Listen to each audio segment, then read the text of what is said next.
The Federal Aviation Administration has issued a proposed airworthiness directive following a report from Boeing indicating that certain inspections of the Boeing 787 main landing gear were not conducted during production. This oversight, attributed to human error, was discovered during the manufacturing process of 4 drag brace lower link assemblies of the main landing gear, where a required fluorescent penetrant inspection was omitted. The Federal Aviation Administration, in its notice of proposed rulemaking, detailed the situation where Boeing reported the inspection lapse. An investigation determined that the quality escape was due to human error isolated to a single technician. The potential risk of undetected cracks leading to a fracture in the drag brace lower lock link assembly was highlighted.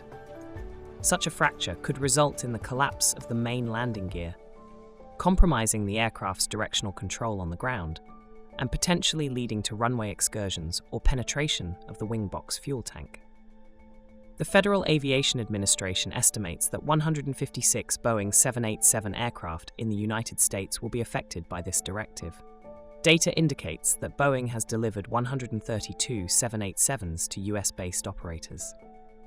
Brian West, Boeing's Chief Financial Officer and Executive Vice President of Finance, mentioned during the company's Q2 earnings call on July 31st that Boeing still has 787s in its inventory, which are expected to be delivered as production performance improves.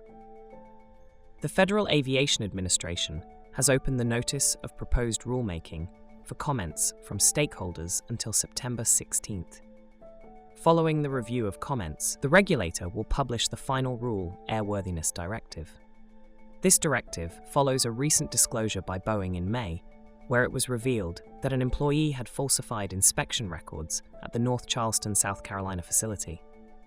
Despite this, Scott Stocker, Vice President and General Manager of the 787 program, assured that this misconduct did not pose an immediate safety issue. How do you think the proposed Federal Aviation Administration directive on Boeing's 787 main landing gear inspections will impact airlines and passengers? Tell us in the comments below.